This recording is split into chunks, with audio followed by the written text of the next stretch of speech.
भगवान बाबा हनुमान जी को प्रणाम। महान त्यागी बाबा जुमदेव जी को प्रणाम। परमात्मा एक। नमस्कार जी, मैं जयदेव धांडे और हर दिन की तरह आप सभी सेव भाइयों का मैं इस नई सुबह पावन पर्व पर मैं आपका हार्दिक स्वागत करता हूँ। मेरे प्यारे सेवक भाइयों, आज हम एक ऐसे महत्वपूर्ण विषय पर बात करने जा रहे हैं जो बाबा जुमदेव जी के मार्गदर्शन से सीधा सीधा जुड़ा हुआ है। बाबा जुमदेव जी अपने सेवकों से एक बहुत ही गहरी बात कह रहे हैं जो आज हमें समझना बहुत ज़रूरी है, उसका चिंतन करना बहुत ज़रूरी है। तो मेरे प्यारे सेवक भाइयों, आज इस गहरे चिंतन पर, गहरे विषय पर हम आज बात करने जा रहे हैं। तो इस वीडियो को पूरा का पूरा सुनिए, सुनना बहुत ज़रूरी है मेरे प्यारे सेवक भाइयों। सिर्फ सुनना नहीं, इसको शेयर भी करना अगर ये विचार आपको अच्छे लगते हैं तो। चलो आइए, वीडियो को सब्सक्राइब कर दीजिए, लाइक भी कर दीजिए। और हम बात कर रहे हैं बाबा जुमदेव जी ने जो गहरी बात हमें कही है कि मुझे ऐसा लगता है कि इस मार्ग के सेवक सिर्फ स्वार्थ के लिए आए हैं और इसलिए तत्व शब्द नियम को बाजू में रखकर, कचरे में डालकर मुख से सिर्फ कचरा ही निकालते हैं, तो ये दैवी शक्ति इनको कैसे साथ देगी। बहुत ही गहरा चिंतन करने वाली बात बाबा ने हमें कही है। और ये बाबा जुमदेव जी हमारे पिताजी के समान हैं। बाबा जुमदेव जी कह रहे हैं, मतलब ये बहुत बड़ी, इसको चेतावनी मत समझिए, ये बाबा जुमदेव जी का हमारे प्रति बहुत बड़ा प्रेम है। बाबा जुमदेव जी हमारे लिए जो पूरी ज़िंदगी जिन्होंने दाव पे लगाई है, अगर इस गहरे वह शब्दों को अगर सेवक समझ जाता तो बैंक आज हमारे साथ में होती, ग्राहक भंडार हमारे साथ में होती, दूध डेयरी हमारे साथ में होती, जितने भी संस्थाएं बाबा जुमदेव जी ने बनाई हैं वो सारे संस्थाएं हमारे साथ में होती। आज इतना जो बाजार आपको दिख रहा है, इधर जिधर उधर एकता भंग हो चुकी है, पूरी की पूरी दुकान डाल के सबने अपने अपना काम कर रहे। आज इसको समझना, ये वाक्य में सब कुछ छिपा हुआ है। आइए, बाबा जुमदेव जी ये जो बोल रहे हैं ये सिर्फ एक वाक्य नहीं, एक चेतावनी, एक दर्पण है। बाबा जुमदेव जी हमें हमारा आईना दिखा रहे हैं। बाबा जुमदेव जी आज हमें हमारी औकात दिखा रहे हैं, आपको और मुझे। बुरा मत मानिए मेरे सेवक भाइयों, ये दर्पण है जो बाबा हमें दिखा रहे हैं, आईना दिखा रहे हैं, हमारे कर्मों का आईना। ये न समझे कि आज हमारी संख्या बहुत बड़ी है, पूरे संसार में 900 करोड़ लोग हैं, उसमें से हम कुछ अंशी है, कुछ अंशी है, हम समझे इस चीज़ को। बहुत नहीं है, आज हम बहुत ज़्यादा दूर नहीं पहले। और बाबा जुमदेव जी का सपना क्या था? बाबा जुमदेव जी का सपना था घर घर में बाबा हनुमान जी हो, है ना। क्योंकि वो कॉन्ट्रैक्ट वो करारनामा बाबा ने, भगवान बाबा हनुमान जी से किया, उस अपार चैतन्य में शक्ति से किया है। कश्मीर हो या कन्याकुमारी, गोवा हो या गुवाहाटी, हर दिल में हो बाबा हनुमान जी। मेरे प्यारे सेवक भाइयों, आज इसी बात पर हम गहराई से विश्लेषण करेंगे और समझेंगे कि हम सबके लिए आज समझना क्यों जरूरी है, बहुत ज़्यादा ज़रूरी है। आइए, सबसे पहले बाबा जुमदेव जी कह रहे हैं कि इस मार्ग के जो सेवक है सिर्फ स्वार्थ के लिए इस मार्ग में आए। इसका मतलब क्या है? इसका सीधा सा अर्थ है कि कई लोग इस मार्ग से इसलिए जुड़े हैं क्योंकि उन्हें लगता है कि उनका सिर्फ नाम हो जाए, पहचान हो जाए, व्यक्तिगत फायदा हो। वे दिखावे के लिए, दूसरों को प्रभावित करने के लिए या किसी पद की लालसा में इस मार्ग में चल रहे हैं। ये बाबा को दिखा, उसी समय दिखा। अगर बाबा जुमदेव जी के विचारों को समझते तो बैंक नहीं जाती, ग्राहक भंडार नहीं जाता। आज हमें समझना बहुत जरूरी है, जब बाबा बोल रहे हैं कि इस मार्ग के सेवक जो है सिर्फ स्वार्थ के लिए आए हैं, दूसरों को प्रभावित करने को, ये तो मार्ग मरने का है। ना किसी को प्रभावित करना है, ना किसी से प्रभावित होना है। ना इस मार्ग में पद का महत्व है, ना धन का महत्व है। लेकिन बाबा जुमदेव जी कह रहे हैं कि सिर्फ दिखावे के लिए, दिखावे के लिए इस मार्ग में बहुत सारे सेवक आए हैं। हमें समझना बहुत ज़रूरी है। इस मार्ग में नाम का कोई लेना देना नहीं, कोई खुद की पहचान की जरूरत नहीं, क्योंकि बाबा ने कभी अपने तरफ उंगली नहीं दिखाया। बाबा ने बार बार सिर्फ भगवान की तरफ ही उंगली दिखाया। बाबा जुमदेव जी ने महत्व किसको दिया, समझना बहुत ज़रूरी है। तो आज क्या हम जब स्वार्थ से जब प्रेरित होते हैं, जब हमारी सोच और हमारे जब एक एक कर्म अगर सिर्फ फायदे के लिए होंगे, है ना, तो क्या होगा इस मार्ग का, हमें समझना बहुत ज़रूरी है। तो इस मार्ग की जो नींव है, जब ऐसा होता है, हमारी सोच और हमारे कार्य दैवी शक्ति के विरुद्ध हो जाते, तत्व शब्द नियम के विरुद्ध हो जाते, तो होगा क्या, है ना। तो होगा ये कि हम भगवान से दूर हो जाएंगे। बाबा जुमदेव जी हमें चेतावनी दे रहे हैं, हमें समझना बहुत ज़रूरी है। क्योंकि इस मार्ग का जो मुख्य उद्देश्य है, इस मार्ग की जो नींव है, दैवी शक्ति तब हमारे साथ में खड़ी रहती है जब हमारे जीवन में निष्काम सेवा, नैतिकता और निस्वार्थ भाव से हमारा जब हृदय भर जाता है, निस्वार्थ प्रेम से हमारा जब हृदय भर जाता है, और इसलिए हम बाबा जुमदेव जी के असली उद्देश्य को छोड़कर क्या हम बाहरी चमक धमक पर ध्यान केंद्रित कर रहे हैं, क्योंकि बाबा जुमदेव जी का एक एक शब्द हमें हमारा आईना दिखा रहा है, हमें दिखा रहा है हमारा आईना। हमें ये दो दर्पण बाबा ने जो हमें दिखाया है गहरा चिंतन का, हमें समझना बहुत ज़रूरी है। बाबा जुमदेव जी सीधी सीधी बात कह रहे हैं कि इस मार्ग का जो मूल सिद्धांत है, जो मूल नियम है, उनसे दूर हो रहे हैं। जो मूल सिद्धांत और मूल नियम बाबा ने दिए, तत्व शब्द नियम, हम तत्व शब्द नियम को डालकर हम कहाँ दे रहे, कहाँ देख रहे हैं। बाबा जुमदेव जी सीधी बात कह रहे हैं कि हमें हमारे विचार और व्यवहार को शुद्ध करना पड़ेगा, क्योंकि जो तत्व शब्द नियम है ये हमें सही रास्ता दिखाते हैं, नहीं तो हम कहाँ गए थे। अगर बाबा नहीं होते, ये तत्व शब्द नियम होते नहीं होते, तो हम कहाँ होते, कहीं तो होते। आपने देखे किस किस किस प्रकार के लोग इस मार्ग में आए। शराबी से शराबी में कई लोगों को अनुभव सुनता हो, जहाँ खाने के वांदे थे, रहने के लिए कुछ नहीं था, है ना, घर में झोपड़पट्टी थी, झोपड़ी थी, और इस प्रकार से बाबा जुमदेव जी ने हमें ऊपर उठाया है, कहाँ से कहाँ ला दिया है ना। हमें लोग बेवड़ा कहते थे, समाज में कोई इज्जत नहीं थी, ना मान था, सम्मान था, लेकिन इस मार्ग में आकर हम कर क्या रहे हैं। हमें हमारे विचारों को, व्यवहार को, बाबा सीधी सी बात कह रहे हैं कि हम तत्व शब्द नियम को अगर हम अपने जीवन में लाते हैं तो हमारे जो विचार है, जो व्यवहार है, वो शुद्ध होने में मदद होती है, विचार अच्छे हो जाते हैं। लेकिन बाबा जुमदेव जी कह रहे हैं कि हम इसको बाजू में रख कर, यानी तत्व शब्द नियम को बाजू में रखकर कचरे में डालकर चल रहे हैं। तो ये बहुत ही कड़वी सच्चाई है जो बाबा जुमदेव जी कह रहे। और बाबा बोलते हो भगवान बोलता, बाबा को सब दिख रहा है। तो आज भी बाबा हमारे साथ में, बाबा कहते हैं कि बाबा की आत्मा काटा सेवक, सब सेवक की आत्मा से, अगर जो सेवक तत्व शब्द नियम से चलता है। बहुत गहरी बात बाबा जुमदेव जी कह रहे हैं कि इसका मतलब सीधा सीधा है कि हम जानबूझकर इन नियमों को अनदेखी कर रहे हैं।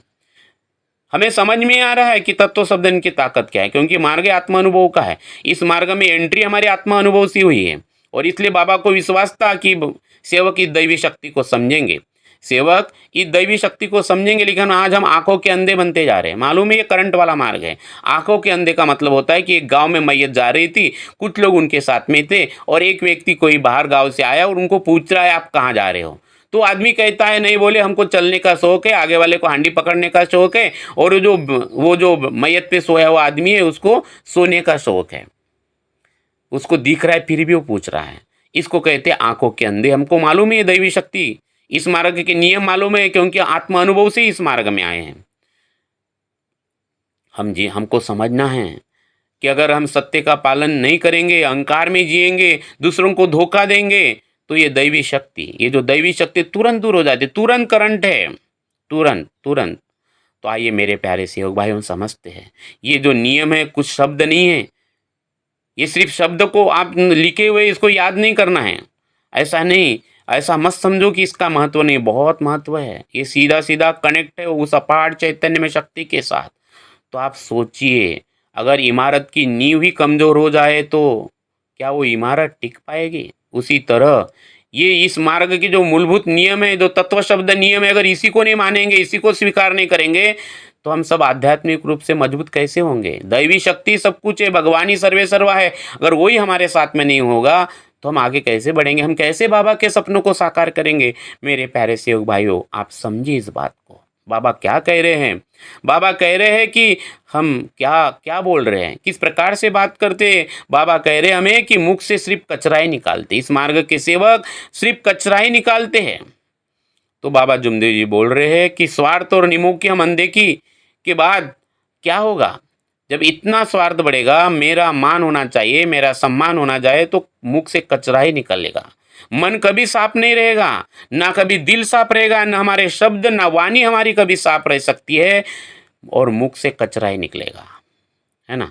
तो कचरे का मतलब क्या है, कचरे का मतलब है झूठ, निंदा, अहंकार, नकारात्मकता। बाबा परेशान थे। आज हम एक दूसरे की कितनी निंदा करते हैं, चर्चा बैठक में जाए चाहे स्टेज पे बैठे, हमें समझना है हमारा एक लक्ष्य, एक चित्त भगवान है कि हम निंदा करते हैं, क्या अहंकार में हैं। तो कचरे का मतलब होता है झूठ, निंदा, अहंकार, नकारात्मकता। हम एक दूसरे को ऊपर बढ़ा रहे कि हम एक दूसरे की निंदा करके उसको, उसके ऊर्जा को, है ना, उसको भावना से भर रहे, भावनाओं से भर रहे, है ना। तो हमें समझना बहुत ज़रूरी है, एक तरफ नकारात्मकता है, एक तरफ सकारात्मकता है। तो हमें समझिए, बाबा जुमदेव जी ने सबका आत्मबल बढ़ाया। क्या हम आत्मबल बढ़ा रहे हैं कि किसी के पैर पकड़ रहे हैं, हम किसी की निंदा कर रहे हैं, दबाने की बात कर रहे हैं, हमें डर लग रहा है कि ये हमसे आगे न निकल जाए और इसलिए हम एक दूसरे की बुराई करते हैं, हम अपने अहंकार में जी रहे हैं और हमारे एक एक शब्द से नकारात्मकता फैल रही है समाज में कि सकारात्मकता फैल रही है, ये समझना है। तो हमें समझना है बाबा जुमदेव जी के संदेश को। तो अगर हम ये संदेश समझेंगे तो इस मानव धर्म का वातावरण कभी दूषित नहीं करेंगे हम डरेंगे भगवान से। तो ये जो स्थिति उन लोगों के लिए और भी खतरनाक होती है जो खुद को इस मार्ग का सेवक कहते हैं, है ना। ये सेवक करने के बाद भी, ये सब कुछ करने के बाद में निंदा, एक दूसरे की निंदा, एक दूसरे को बदनामी करना, बुरा बोलना, किसी को नीचा दिखाना, मैं बड़ा हूँ। बाबा कहते हैं ऐसे से एक तो खाली हो गया, है ना। और ऐसे लोग अपने आप को सेवक कहते हैं ना, अपने आप को पदाधिकारी, अपने आप को मार्गदर्शक, अपने आप को सेवक कहते हैं। ये बहुत खतरनाक चीज़ है क्योंकि उनका व्यवहार दूसरों को भी इस मार्ग से दूर रखता है। सब दिखता है, हमें समाज में सब देखते हैं लोग, और इसलिए इस मार्ग को समझना बहुत ज़रूरी है। और इसलिए बाबा जो आखिरी बात बोल रहे, बहुत ही महत्वपूर्ण बात बोल रहे हैं, तो ये दैवी शक्ति इनको साथ कैसे देगी। ये सीधा सीधी बात बाबा जुमदेव जी हमसे कह रहे हैं कि दैवी शक्ति को तो पवित्रता चाहिए, सच्चाई चाहिए, निस्वार्थता चाहिए। ये दैवी शक्ति तो उसी की तरफ अट्रैक्ट होगी। एक करंट है, किसी के बाप का नौकर नहीं इस मार्ग का भगवान। ना ही इस मार्ग में किसी को ऐसा, मार्ग में आने के बाद न किसी को आशीर्वाद मिला है ना। हमने कोई ऐसा बड़ा तप नहीं किया, बाबा ने तो 1.25 साल की साधना की। बाबा ने अपना पूरा जीवन दूसरों के लिए बिताया, चाहे परिवार के लिए हो, रंगारी समाज के भाई हो, हमारे जैसे दीन दुखी कष्टी गरीब लोगों के लिए हो। बाबा ने अपना पूरा जीवन, पूरा समय निष्काम भाव से हमारे लिए दिया है। कोई स्वार्थ नहीं है, क्योंकि बाबा को मालूम था दैवी शक्ति का अट्रैक्शन, दैवी शक्ति कहाँ आकर्षित होती है, जहाँ पवित्रता है, जहाँ सच्चाई है, जहाँ निस्वार्थता है। हमें समझना होगा। तो दैवी शक्ति ये बिल्कुल उन लोगों को साथ नहीं देगी जो स्वार्थ में डूबे हो, जो नियमों को तोड़ते हैं। ऐसे लोगों के साथ ये दैवी शक्ति खड़ी कभी नहीं रहेगी। ये दैवी शक्ति सिर्फ उन लोगों के, उन सेवकों के साथ रहती है जो निस्वार्थ भाव से सेवा करते हैं, जो सत्य का पालन करते हैं, जो अपने विचारों को शुद्ध रखते हैं, अपने शब्दों को शुद्ध रखते हैं, अपने वाणी को शुद्ध रखते हैं। मेरे प्यारे सेवक भाइयों, इस मार्ग में शब्द ही भगवान है, शब्द ही भगवान है। इसलिए हमें समझना बहुत ज़रूरी है। इस मार्ग की दैवी शक्ति सिर्फ कोई चमत्कार नहीं या कोई जादू की छड़ी नहीं है, और ना इस मार्ग के सेवक को कोई बहुत बड़ा ऐसा आशीर्वाद मिला जैसे हिरण्यकश्यप को मिला था, है ना। उन्हें आशीर्वाद मिला था कि तू न ऊपर मरेगा, न तू न नीचे मरेगा, तू न अंदर मरेगा, न तू न बाहर मरेगा, तू न अस्त्र से मरेगा, तू न शस्त्र से मरेगा, तू न दिन को मरेगा, न तू रात को मरेगा। क्या ऐसा आशीर्वाद आपको दिया है बाबा ने, मार्गदर्शक ने, या किसी भगवान ने आकर? तो हम क्यों इतने अहंकार में डूब रहे हैं? क्या थे हम इस मार्ग में आने के पहले? वो आईना हमें देखना है। बाबा ने हमारे ऊपर विश्वास किया है, इस विश्वास को हमें समझना है, रोज़ अपने आत्मा से पूछना है, समझना है। तो आइए मेरे प्यारे सेवक भाइयों, समझते हैं कि ये दैवी शक्ति है क्या। ये दैवी शक्ति एक ऊर्जा है, ये हमारे विचारों के ऊपर काम करते हैं, हमारे मन की स्थिति के ऊपर काम करते हैं, हमारे कर्मों के ऊपर काम करती है। जैसे विचारों में फर्क आया, ऊर्जा है, जो ऊपर बहेगी वो नीचे बहेगी। ऊर्जा का स्वभाव ही है, या तो ऊपर बहेगी या तो नीचे बहेगी। वैसे हम कर्म भोग में इतने भोगते हुए इस मार्ग में आए, तो हमें समझना है कि हमारे पीछे कर्म भोग ही लगा था। कैंसर, टीबी, ये जो भूत बाधा, अंधश्रद्धा ये लगी थी, बुरा व्यसन, क्यों? सब हमारा दिमाग खराब था, कचरा ही था। और बाबा ने इसलिए हमारी पुरानी पूजा बंद करवाई। तो बाबा को विश्वास था कि सेवक इसको समझेंगे और दैवी शक्ति को सामने रखकर अपना जीवन जिएंगे। लेकिन बाबा कहते कि आज मुझे विश्वास नहीं हो रहा है। बोले देखो, हमें समझना बहुत ज़रूरी है बाबा जुमदेव जी कि एक एक शब्द को समझना ज़रूरी है कि जहाँ अगर हमारे मन में ही कचरा भरा है ना, वहाँ दैवी शक्ति को कोई जगह नहीं है, कोई जगह नहीं। तुरंत करंट है, तुरंत बाहर हो जाएगी। इसलिए हमारे परिवार में बार बार आईना दिखाना है, परिवार के सारे लोग, बच्चे, माता पिता और हमारे सारे सेवक भाई, ये दैवी शक्ति के करंट को हमें समझना है। तो ये बाबा जुमदेव जी का जो संदेश है, इसका जो निष्कर्ष है, हमें गहराई से समझना है। और ये बहुत ही शक्तिशाली संदेश है बाबा का, बहुत ही जोरदार मार्गदर्शन है। ये आज हमारे मानव धर्म की ज़रूरत है, हमें समझना है। उन तमाम लोगों के लिए जिन्होंने दुकानदारी लगाई, वो तमाम लोग तमाम लोग जो अपने आप को संचालक कहते, वो तमाम लोग अपने आप को मार्गदर्शक कहते, वो तमाम लोग जो अपने आप को सेवक कहते, बाबा जुमदेव जी ने हमें हमारा आईना दिखाया, हमारी औकात बाबा ने दिखाया मुझे और आपको। ये बहुत ही शक्तिशाली संदेश है, हमें सिखाता है कि दैवी शक्ति को अगर पकड़ के रखना है तो बाहरी दिखावे से नहीं पकड़ के रख सकते हैं। तो हमारे हम इस मार्ग की दैवी शक्ति को तभी पकड़ के रख सकते हैं जब आंतरिक शुद्धता है, और इसलिए तो हमें इस मार्ग में त्याग का महत्व है। इसीलिए तो हमने 3 दिन के, 7 दिन के, 11 दिन के कार्य किया, त्याग किया, नव हवन किया, चर्चा बैठक में जाते हैं, नव हवन में जाते हैं, सेवक सम्मेलन में जाते हैं। ये इसीलिए जाते हैं कि हमारी आध्यात्मिक और आंतरिक शुद्धता बढ़ते जाए, हमारा जीवन शुद्ध हो जाए, हम स्वार्थ को छोड़कर बाबा जुमदेव जी ने दिए हुए तत्व शब्द नियम का पालन करें, और हमारे मुख से अच्छे शब्द निकले, और अच्छे शब्द निकलते हुए हम आगे बढ़े, अच्छे भाव से हम आगे बढ़े हमारे जीवन में। तब इस मार्ग का हर सेवक दैवी शक्ति से जुड़ा रहेगा, दैवी शक्ति मदद करेगी, और तब हमें ये दैवी शक्ति से जुड़ने का मौका मिलेगा। बात दोस्तों बहुत बड़ी भाग्य की है मेरे प्यारे सेवक भाइयों, इस कलयुग में जहाँ पाखंड भरा हुआ है, जहाँ पाखंड से पूजा पाठ होती है, क्या हो रहा है? दैवी शक्ति और भगवान के नाम पर धंधा हो रहा है। उस कलयुग में बाबा जैसे सदगुरु मिलना ये बड़े भाग्य की बात है, बड़ी भाग्य की बात है। दोस्तों मेरे प्यारे सेवक भाइयों, इस नई सुबह पावन घड़ी पर ये संकल्प और सोचने का समय भी हमें आ गया है। सोचिए मेरे प्यारे सेवक भाइयों, इसलिए मैंने कहा था कि इस वीडियो को पूरा सुनिए आप, और आप इस वीडियो को पूरा सुने हो, अगर आपको अच्छा लगा तो इसको शेयर भी करो बाबा के विचारों को, और जाते जाते अपने आप से खुद से सवाल पूछो, क्या हम इस मार्ग पर सच्चे मन से, शुद्ध मन से, अच्छे भाव से चल रहे हैं, कि या सिर्फ दिखावे के लिए इस मार्ग में आए हैं? आइए हम बाबा जुमदेव जी के इस मार्गदर्शन को, बाबा जुमदेव जी के इस मार्गदर्शन को हम हमारे जीवन में उतारने का संकल्प करते हैं, और बाबा जुमदेव जी के सपनों का एक सच्चा सेवक उसके रूप में अपना कर्तव्य निभाने का संकल्प करते। आइए मेरे प्यारे सेवक भाइयों, मैं आपसे निवेदन करता हूँ, बाबा जुमदेव जी के सपनों को साकार करना है हर घर में।